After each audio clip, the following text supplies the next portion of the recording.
성을 이해하기 위해서는 5, 6년의 시간이 걸리지만 이 음양을 가지고 이해를 하기 위해서는 아주 짧은 시간부터 뭐 긴 시간이 다양하죠. 그 사람에 따라서. 근데 일단 음양의 범주를 좀 이해하기 시작하면 훨씬 빨라집니다. 그게 한 1년 정도면 할 수 있다는 거죠. 특히 침뜸에 있어서의 음양을 이해하는 데는 약에 있어서 음양 이해하는 것보다는 쉽거든요. 한약을 공부하려면 더 많은 시간이 필요해요. 사실 근데 침뜸에 있어서 음양을 이해하는 데는 훨씬 적은 시간이 필요합니다. 그러니까 이거 나왔다고 해서 겁나고 무섭다고 생각하지 마시고 이걸 가지고 제가 이걸 설명을 할 때 여기에 대한 기본적인 상식은 있으시잖아요. 신경이 뭔지 호르몬이 뭔지 면역이 뭔지는 아시죠?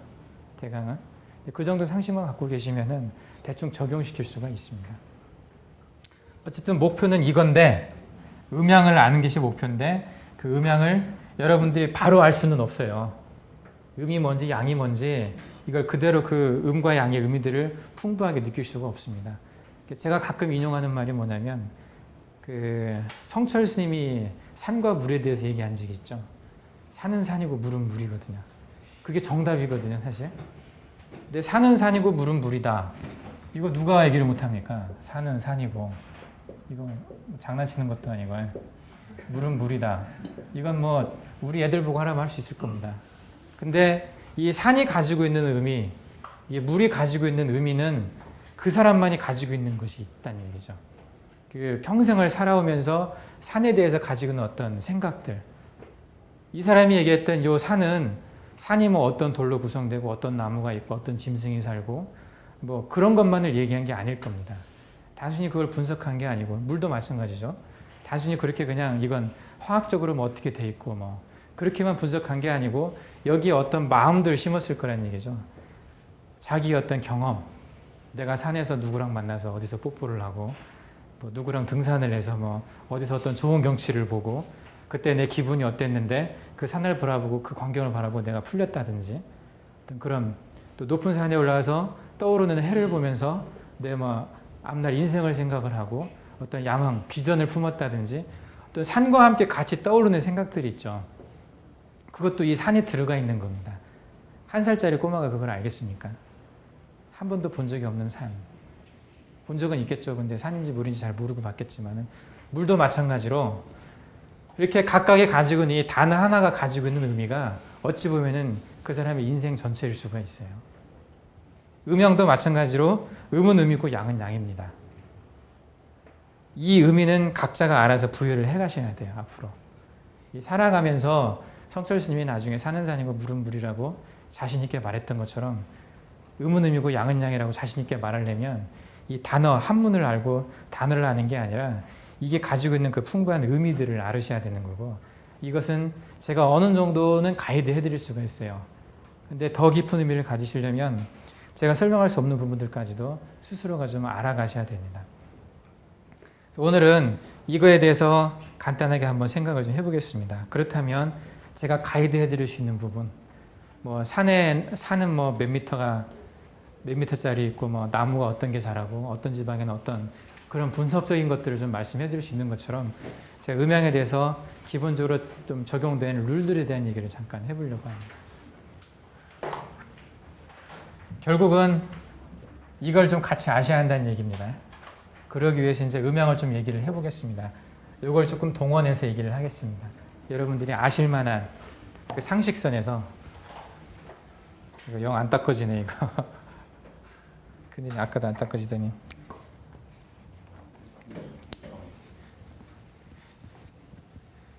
주로 이제 인체를 중심으로 해서 음양을 좀 말씀드리려고 하는데요.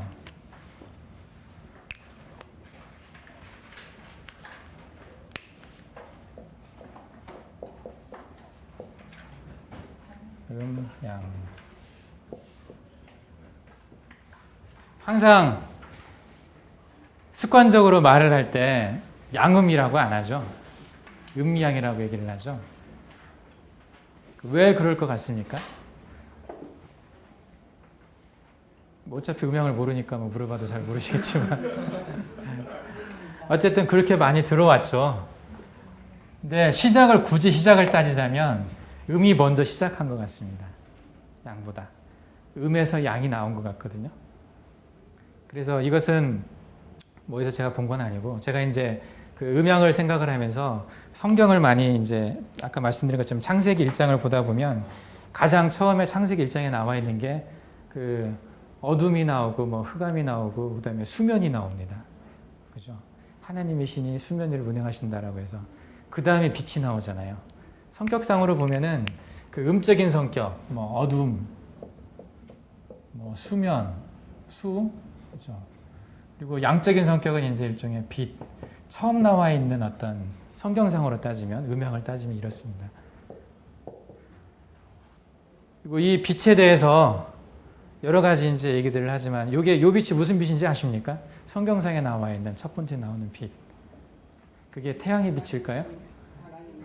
예. 예. 그렇게 이제 얘기를 하시기도 하고, 그 과학적으로 이것을 얘기를 해보면 창조과학계에서 하는 말이 하나 있습니다. 그게 뭐였냐면은 빅뱅설 아시죠?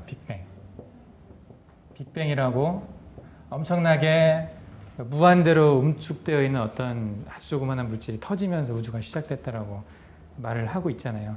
그게 이제 사실이었던지 모르지만 그게 처음 터졌을 때 나오는 어떤 빛이 아닐까 이런 생각을 해본 적이 있습니다. 이건 이제 뭐 맞다고 말은 못하지만 그 빅뱅설이 저는 의미가 있다고 생각을 하거든요. 하나님께서 어쨌든 뭔가를 만드실 때 만든 원리가 있잖아요. 그냥 처음부터 아무것도 없었는데 떡 있었던 건 아니잖아요. 없었던 것이 생겨날 때 어떤 그런 과정들이 있을 건데 그게 이제 현대 과학에서 보는 어떤 우주 생성 이론이 이제 빅뱅 이론이 얘기가 되어져 있고 지금도 이것과 함께 좀 퍼져나가고 있다라고 말을 하는 게 그런 사람들 있잖아요. 어쨌든 이때 처음 나온 어떤 그 에너지가 처음 나온 그 상태가 이게 아닌가 그렇게 말하는 사람도 있고요. 그러면 여기에 나와 있는 어떤 물질이 이렇게 터져서 빅뱅이 되면서 우주가 됐다. 굳이 따지자면 이제 이게 음이라고 할 수가 있고요. 이게 양이라고 할 수가 있습니다. 빛이. 음양으로 따지면. 그리고 성격상으로 성경사에 나와 있는 이 어둠이란 단어, 빛이란 단어, 이런 것들이 음과 양을 좀 대비할 수 있는 단어이기도 합니다. 그 의미는 정확하게 뭐 제가 과학적으로 설명하는 과학자는 아니니까 모르지만 음양을 설명하기 위해서 한번 좀 끌어들여 본 겁니다. 이게. 그래서 처음에 하나님도 요 음에서 양을 만드시지 않으셨을까 그런 생각을 합니다. 이게 대표적인 음양의 성격입니다. 이걸 일단 염두에 두시고 시작을 하셔야 되는데 음이 결코 그 네거티브적인 개념이 아니라는 걸 말씀드리려고 합니다. 모든 것의 어떤 원류가 되고 베이스가 되고 바탕이 되어주는 게 음이에요. 그리고 안식이 되고 어떤 휴식이 될 수 있는 거. 어둠 하면은 우리가 어떤 뭐 귀신 생각하고 뭐 사탄 생각하고 그러지만은 어둠 하면 또 안식이 있지 않습니까? 고요가 있고 평안함이 있고 그런 게 있거든요. 빛 하면 굉장히 밝고 뭐 좋은 것처럼 생각이 되지만 여기는 뭐 활동하는 어떤 활동성이 있고 하지만은 좀 피곤함도 있을 수 있거든요.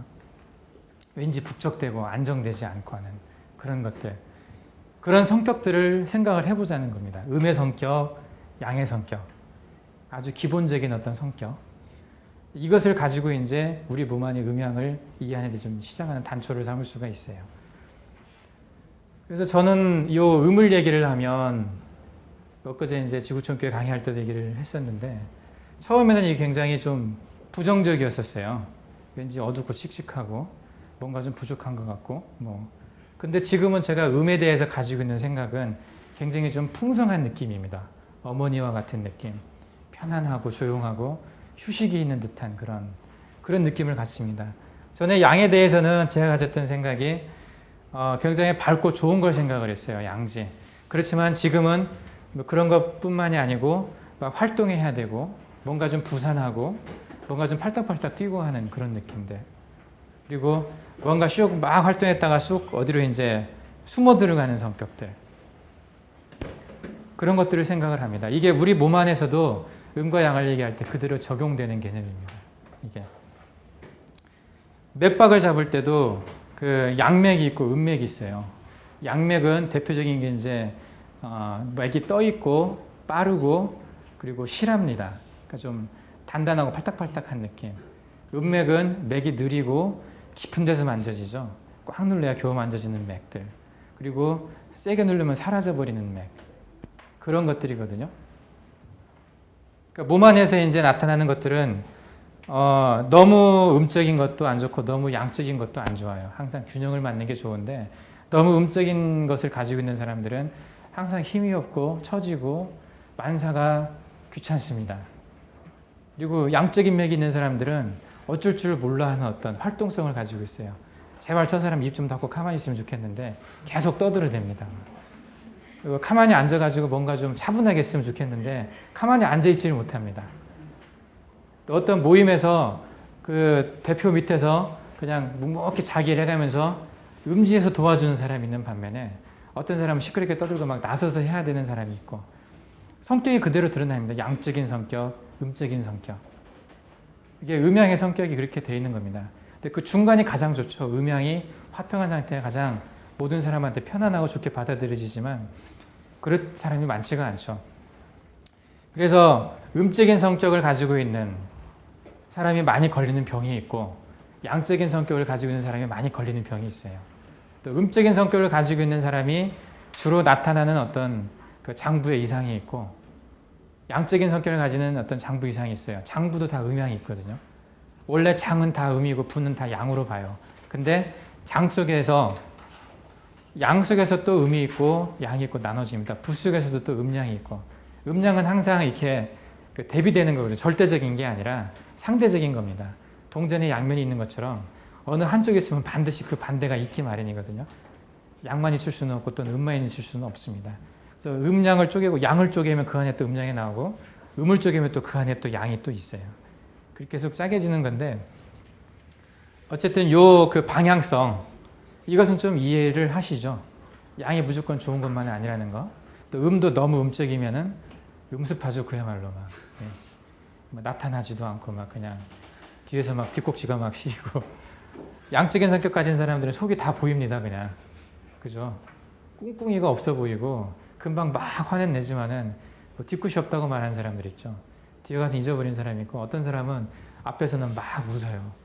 뭐 미소 짓고 막 좋다고 막 해놓고 뒤에 가서는 또 막 이제 신랄하게 비판도 하는 사람들이 있고 다양한 게 있습니다. 그게 이제 이 성격도 이 음양이 좀 대비가 된 겁니다. 그래서 우리가 체질을 나눌 때 뭐 음인 양인 일단 기본으로 두 개를 나눠요. 거기에서 음 중에서 뭐 태음이냐 소음이냐 양 중에서 뭐 소양이냐 태양이냐 그 적고 많은 걸 또 나누고 또 그 안에서 또 나누는 것이 이제 또 8체질이 있습니다. 거기서 또 나서 뭐 16체질, 64체질, 뭐 256체질 이게 복합적으로 겹치는 거예요. 음양이 그 안에서도. 똑같지는 않기 때문에 음이 딱 뭐 10 정도의 음만 있는 게 아니거든요. 음이 1부터 뭐 무한대까지 음이 있는 게 아니겠습니까? 양도 마찬가지고.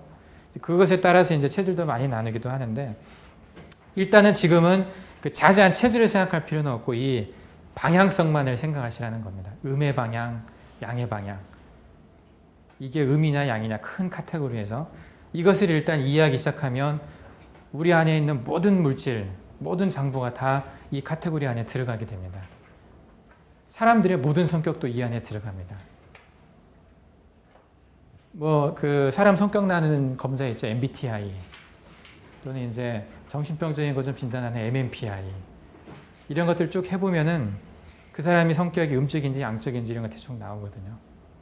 그런 사람들이 잘할 수 있는 것이 무엇인지도 나오고 그런 사람들이 잘할 수 있는 걸 못하고 못할 수밖에 없는 것을 하고 있을 때 나타나는 사이드 이펙트들도 이제 나오고 그런 것들을 쭉 보다 보면 그 맥 잡고 사람 인상 보고 대충 병 보고 하면 성격 대충 나옵니다. 이게 결국은 그 음양만 잘 볼 줄 알면 이 방향만 잘 잡으면 그 나머지는 비슷하게 맞출 수 있다는 얘기예요. 양적인 병, 음적인 병 이건 쉽거든요. 가다 보면 쉬워요. 이거 가지고 대충 그 정도만 갖고 때려 맞추면 돼요. 음양을 나눌 때.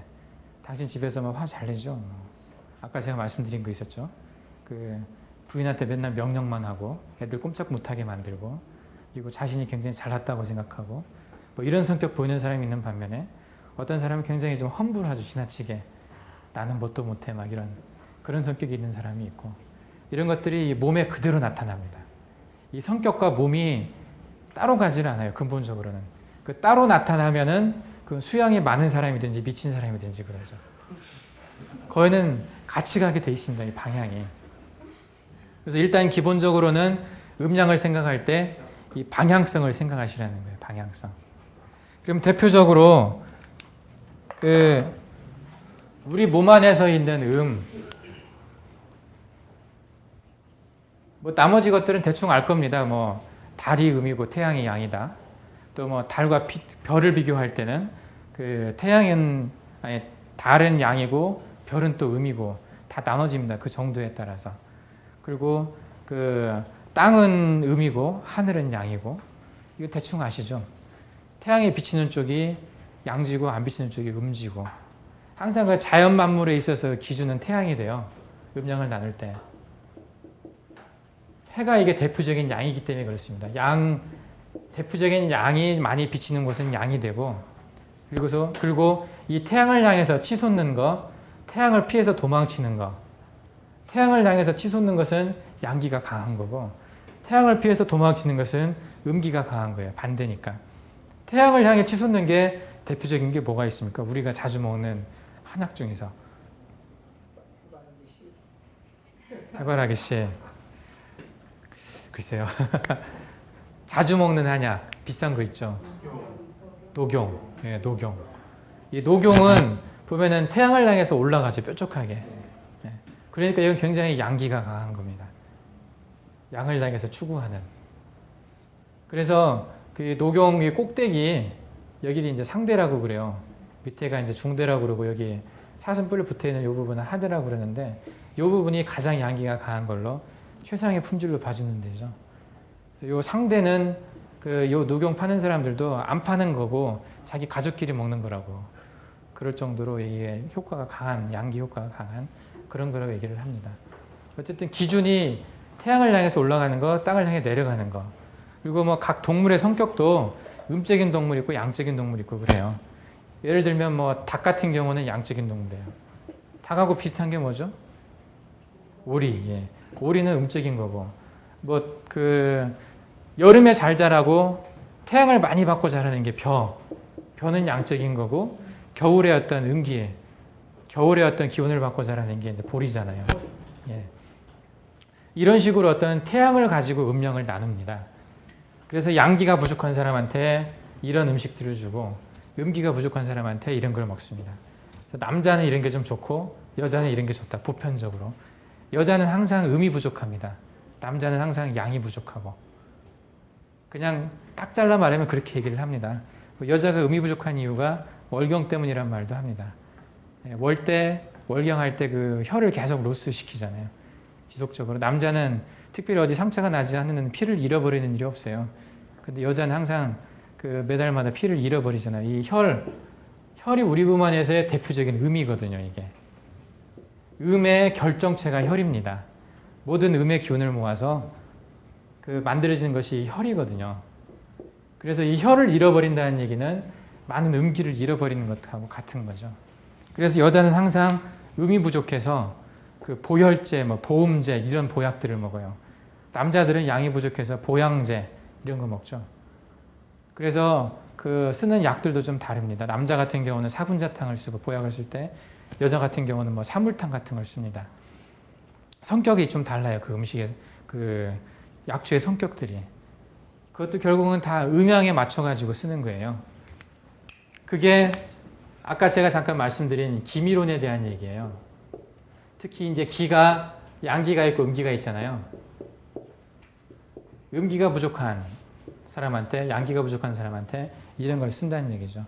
자연 만물에서는 이 태양을 기준으로 해서 음양을 나눈다는 거죠. 우리 몸에서는 어떻게 나누냐? 정작 중요한 건 이제 우리 몸이니까. 이거 참 괴롭습니다. 이거. 부로 나눠집니다. 장. 음은 부. 가장 기본적인 어떤 장기를 나눌 때. 장은 뭐냐? 장은 다 아시죠? 오장. 부는 육부 얘기를 했어요. 왜 장은 5개고 부는 6개일까요? 우리가 오장육부 얘기를 하죠. 한번 세워보겠습니다. 장에는 아까 간심, 비, 폐, 신이라고 했어요. 이게 이제 오행으로 따지면 목화토금수인데, 이거 부는 뭐가 있어요? 아까 대비되는 게 간, 담, 심, 소장, 비, 위, 폐, 대장, 신, 방광이 있어요. 나올 거 다 나온 것 같은데 뭐가 안 나왔습니까? 이게 예, 좀 아시는 분들은 이제 3초가 안 나와 있습니다. 하나씩 다 대비가 되게 돼 있거든요. 이게 5개고 부는 그래서 6개입니다. 그럼 3초에 대비되는 장이 뭐가 있을까요? 여기서 예. 명문인데 명문은 요 신에 들어갑니다. 신이 좌신이 있고 우명문이라고 그래요. 신이 2개잖아요, 좌우에. 근데 좌측을 신이라고 하고 우측을 명문이라고 얘기를 했어요. 이게 방향성을 얘기하는 것 같지는 않지만은 좌신, 우명문이 있습니다. 이것을 그냥 합쳐서 신이라고 얘기를 했는데 굳이 나누자면 이걸 나눌 수가 있어요. 그래서 육정육부가 될 수 있거든요. 이것을 경맥으로 따지면 명문은 나중에 얘기하겠지만 심포를 가지고 있어요. 이게 각각의 하나씩이 경맥을 가지고 있습니다. 경맥. 12경맥 우리가 경락경에서 얘기를 할 거거든요.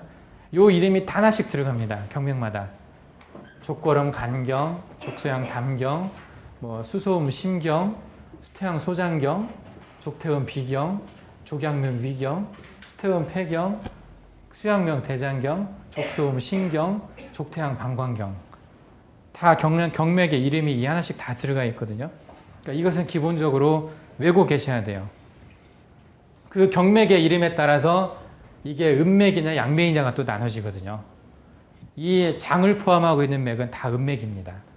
그리고 이 부를 포함하고 있는 맥은 다 양맥이거든요. 왜? 장이 음이고 부가 양이니까 그렇게 얘기를 합니다. 벌써 지금 어려워지기 시작하시죠? 아까 오전이 좋았는데 이거 다 아는 장기인데도 적용해 보려고 하니까 이제 복잡해지기 시작합니다. 근데 이건 상당히 기본적인 거기 때문에 같이 좀 아시는 게 좋아요. 여기서 아까 말씀드린 대로 경맥은 심포거든요. 심포. 장에 수궐음 심포경이고 이제 수소양 3초경이죠. 이게 이제 대비가 되는 것들입니다. 다 음량으로 경맥도. 그러니까 이건 순서대로 같이 대비되는 것들을 좀 외실 필요가 있습니다. 그렇다면 이 장과 부에는 어떤 성격이 있느냐. 장은 간신비패 신이라고 그랬는데 이것은 다 안이 차 있습니다. 장이 가지고 있는 성격은 안이 차 있다, 실하다라는 얘기고 이 부가 가지고 있는 성격은 다 안이 비어 있습니다. 그냥 주머니죠, 일종의. 그리고 패스하는 어떤 통과하는 길목, 잠시 저장해 주는 곳이에요. 장은 차 있어야 건강한 거죠. 부는 비어 있어야 건강한 겁니다. 부가 비어 있지 않고 차 있다.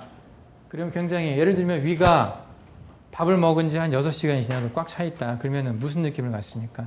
더부룩하죠. 괴롭습니다. 버겁고. 위는 금방 비워지고 공복이 돼야지 뭔가 좀 개운하죠.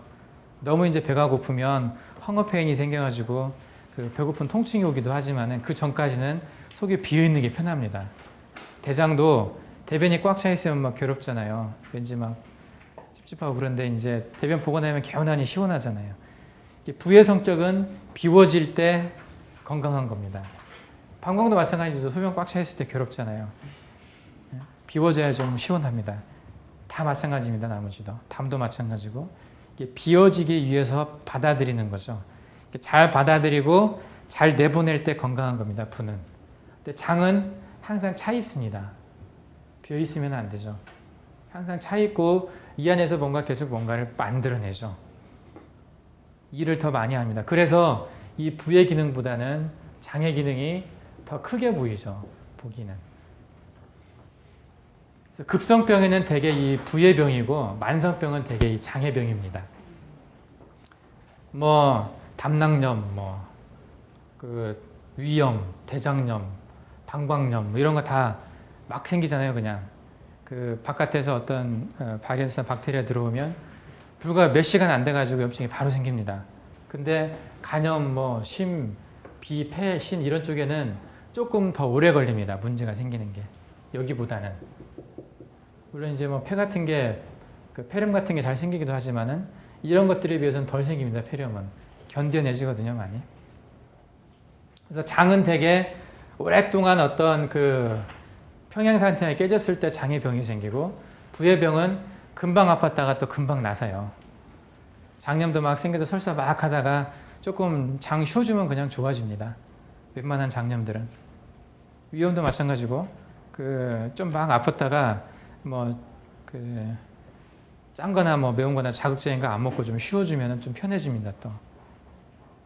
그래서 양의 병은 금방 왔다 금방 가고, 이 음의 병은 오랫동안 앓게 되기 때문에 우선 그 몸 안에서 이제 어떤 병을 생각을 할 때 이쪽을 더 이제 중요하게 생각을 많이 하죠. 장의 병들을. 그래서 항상 그 간신비패신이 이제 몸을 생각할 때 주가 됩니다. 그리고 이것은 따라갑니다, 그냥. 다 따라가서 생각을 이제 하게 됩니다. 그리고 이제 장과 부를 얘기를 했고, 요 외에 다른 장부가 또 있는데 그건 뭐냐? 예를 들면 뇌. 뇌 엄청나게 중요한 거 아닙니까? 생각하기에. 굉장히 중요한 건데, 뇌는 요 안에 들어가지가 않아요. 장과 부에 들어가지 않고 기항지부에 들어갑니다. 기항지부라고 하는데, 요에 이제 기항지부가 뇌가 있고, 뭐, 맥이 있고, 요 이제, 맥은 우리는 심혈관계에 이제 같이 집어넣는데, 요 혈관들, 동양어에서는 이 맥을 따로 이제 기항지부로 나눴습니다. 그리고 여자포라고 그러죠. 자궁. 그리고 뭐 담이 여기도 들어가는데 이 기항지부에도 이제 같이 들어갑니다. 이것이 가지고 있는 성격은 부의 성격과 장의 성격을 좀 어느 정도 가지고 있죠. 같이. 그걸 이제 기항지부라고 얘기를 하는데, 그 중에 뇌에 대해서 과거에는 이것을 어떤 시각으로 바라봤냐면, 뇌는 그냥 요 장의 한 부분으로 봤습니다. 그러니까 간에 해당하는 뇌 부분이 있고, 그러니까 뇌가 이렇게 있으면은 간이 이렇게 있다. 그러면 간에 해당하는 거 이렇게 있다면은 이걸 하나의 간으로 본 거예요. 그러다 보니까 간 자체, 물질로 보이는 간 자체를 간으로 본 게 아니라 간이 하고 있는 모든 펑션을 다 간으로 보는 겁니다. 염두에 두셔야 될 것은, 이것은 해부학적인 구분이 아닙니다.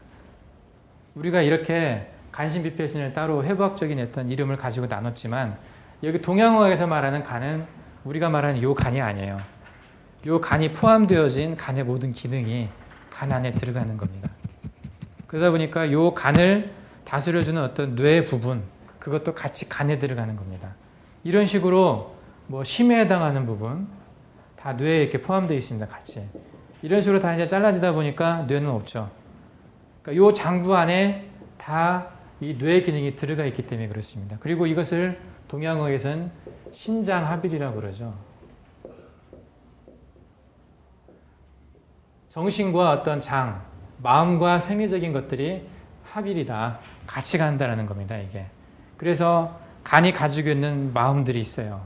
심이 가지고 있는 마음이 있고, 비가 가지고 있는 마음이 있고, 다 각각의 마음이 있습니다. 그래서 이걸 가지고 아까도 말씀드린 것처럼 간이 안 좋은 사람이 나타내는 성격, 폐가 안 좋은 사람이 나타내는 성격, 이런 것들을 좀 따로 구분하는 근거가 된다는 얘기예요. 이게 어찌 보면 더 합리적일 수 있습니다. 이렇게 바라보는 것이. 같이 묶어서 생각하는 것이. 장은 이제 이런 식으로 나누고, 또 몸의 부위를 가지고 나누는 게 있습니다. 이건 이제 우리가 침뜸을 할 때 상당히 중요한 개념인데, 머리가 있고 팔이 있고 몸이 있고 다리가 있습니다. 어디가 양일까요? 그러죠. 상체를 나눌 때 앞쪽에서 바라봤을 때 어디부터 양이겠습니까? 딱 기준이 되는.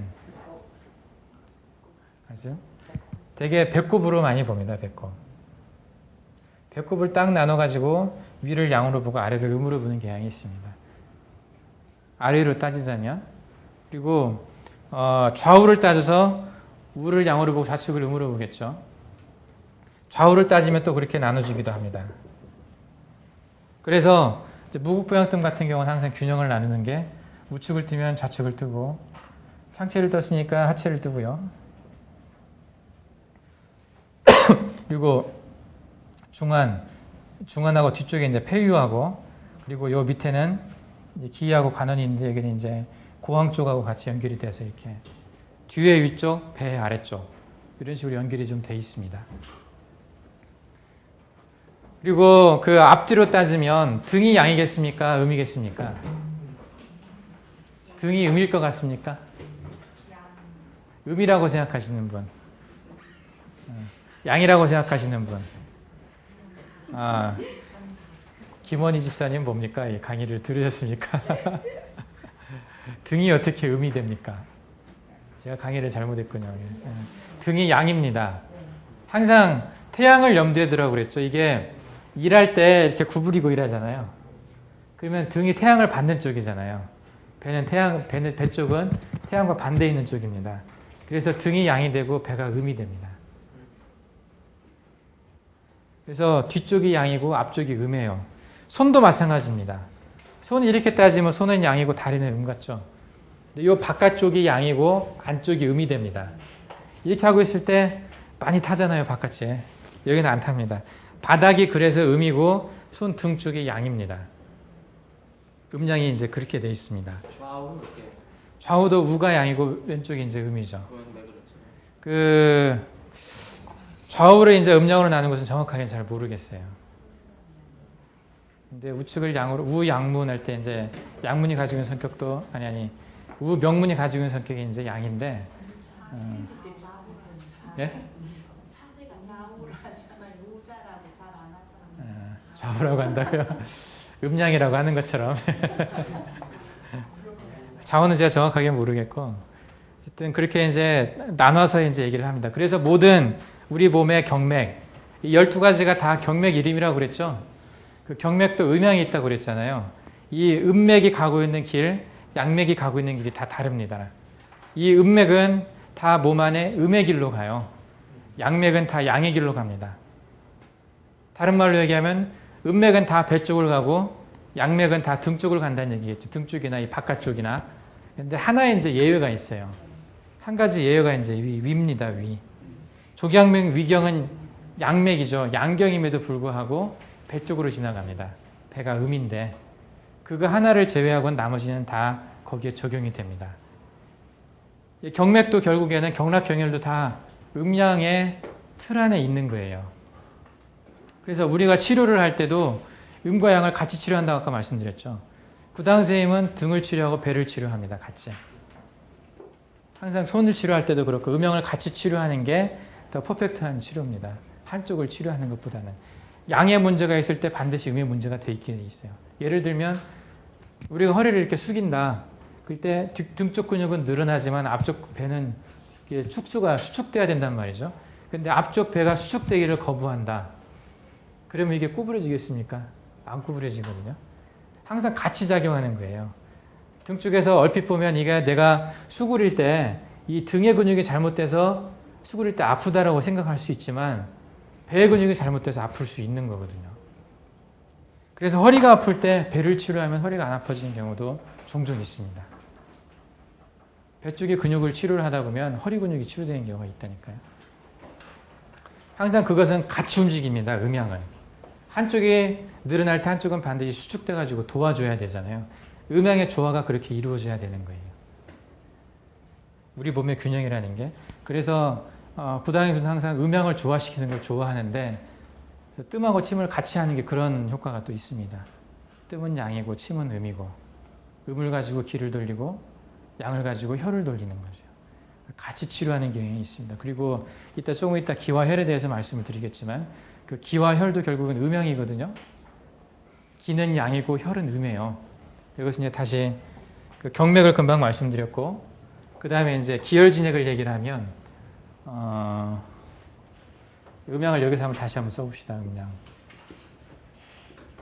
이게 혈, 진액 이런 건 음이고요. 기는 양입니다. 우리가 알고 있는 이제 뭐 기 안에도 뭐 음양이 또 따로 있죠. 음기도 있고 양기도 있고 그러지만 기 전체를 얘기할 땐 이것은 양이거든요. 그래서 이 양이 여기서는 혈을 돌린다고 그러죠. 기가 먼저 가고 혈이 따라오는 거거든요. 기와 혈과의 관계는 음양의 관계도 떨어질 수 없는 관계예요. 기와 혈이 떨어져 있으면은 이것은 죽는 거죠. 기는 가고 있는데 혈이 안 따라온다. 그러면 기는 아무것도 아니잖아요. 혀를 추동할 수도 없는 아무 쓸데없는 기가 되는 거거든요. 그건 죽을 때 그런 현상이 나타나겠죠. 죽을 때는 이 음양이 분리가 되거든요. 그래서 기와 혈이 좀 따로 논다 그러죠. 음양이 완전히 깨진 거니까 음양이 불균형인 정도가 아니라 음양이 완전히 분리된 걸 우리가 죽는 거라고 얘기를 합니다. 동양의학적으로는. 크게 나누면 이제 이렇게 생각을 해보시면 됩니다. 무만에서 음양을 나눌 때 장과 부를 나누고 장과 부에 따른 경맥, 양경맥과 음경맥을 나누고 그리고 무만에 이제 있는 물질, 기와 혈을 나누고 그리고 몸의 방향을 나누고 이게 기본적인 음양입니다. 우리 무만에서. 이런 기본적인 개념을 가지고 조금 더 이제 자세하게 들여다보겠습니다. 10분만 쉬었다 하겠습니다. 남아있나요? 네, 음양에 대한 얘기가 대체적으로 나와 있습니다. 집드마 개론책에. 이제 거기에 나와 있는 얘기를 대충은 했지만 제가 하는 얘기가 똑같지는 않거든요. 책을 그대로 읽으면서 하면 좀 보시는 분들은 편하겠지만 시간이 너무 걸립니다. 그렇게 하면. 그래서 책을 일일이 다 덮어주지는 못하니까 모자란 부분들은 책을 이제 보시고요. 제가 이제 말씀드리는 것은 기본적인 개념 위주로 이제 말씀을 드리니까요. 자세한 것들은 개인적으로 좀 보시고 공부를 더 하셔야 될 겁니다. 금방 음양을 이제 말씀드렸고 동양의학의 기본적인 틀이 음양과 오행이잖아요. 베이스가 되는 게 음양과 오행인데 음양하고 오행은 서로 원래 따로 발전한 개념입니다. 음양과 오행이 원래 같이 시작한 게 아니고 서로 다른 체계를 가지고 있는 것이 그 몸을 설명하면서 합쳐진 겁니다. 음양과 오행으로. 음양으로 모든 걸 설명하기에는 너무나 좀 두리뭉실한 경향이 있죠. 몸 전체를. 그래서 그것을 또 오행으로 좀 세분화시켰습니다. 그래서 목화 토금수라는 개념을 만들어냈죠. 이게 또 이제 상당히 어렵습니다.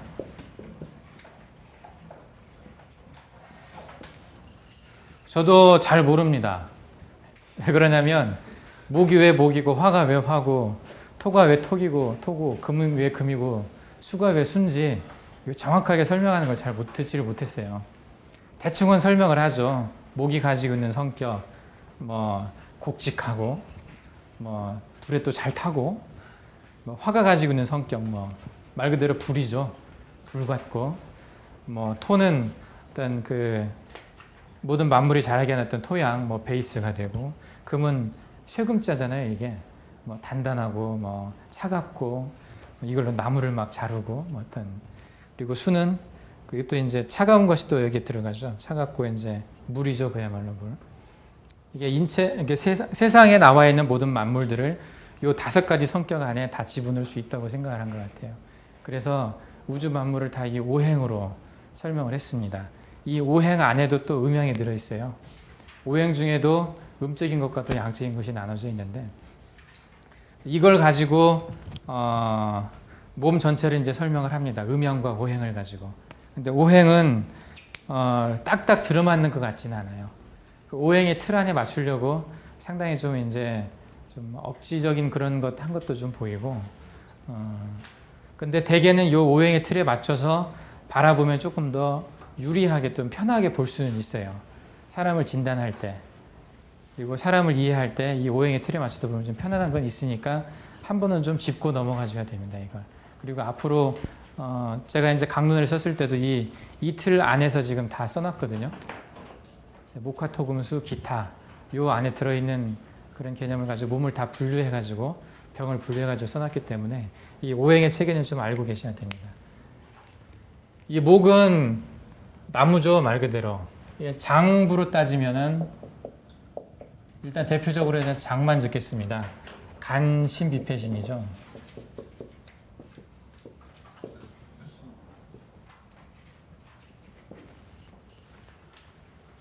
아니 간심, 비패, 신. 예.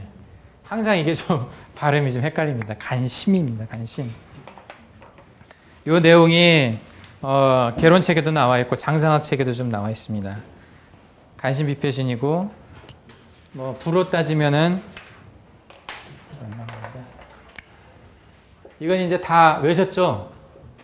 간, 담, 심, 소장, 비, 위, 폐, 대장, 신, 방광. 네.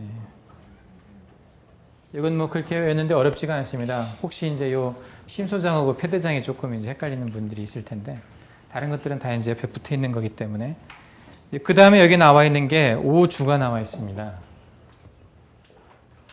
여기는 간, 이건 혈맥,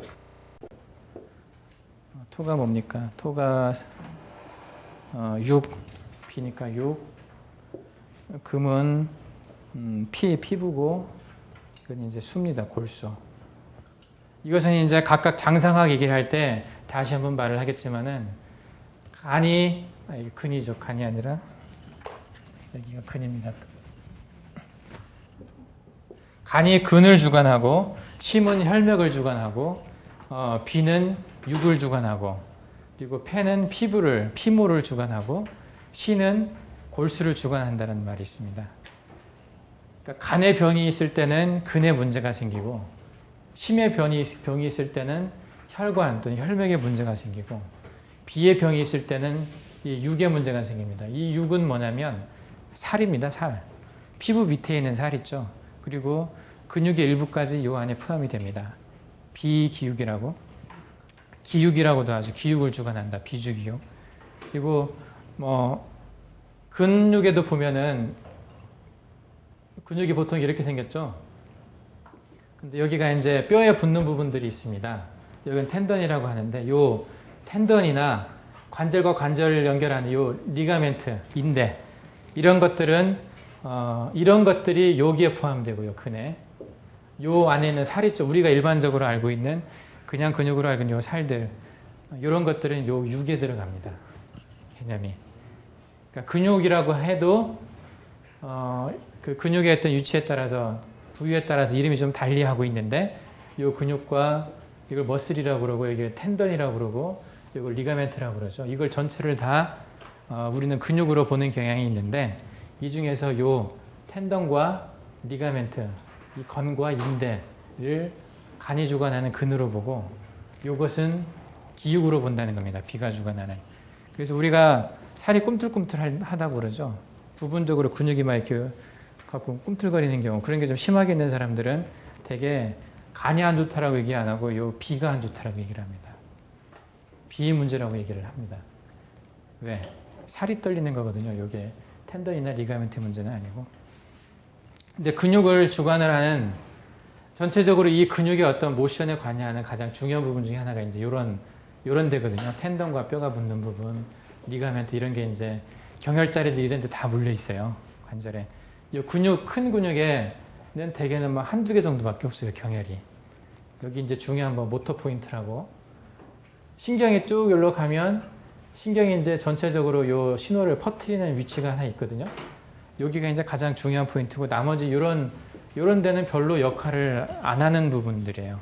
굉장히 넓게 분포는 하고 있지만은 그렇게 임상적으로 중요하게 보여지는 곳은 아니고 주로 임상적으로 많이 치료할 때 사용되어지는 포인트들은 요 건이 있는 부분 또는 인대가 있는 부분 이런 쪽에 좀 많이 몰려 있습니다. 그래서 이런 것들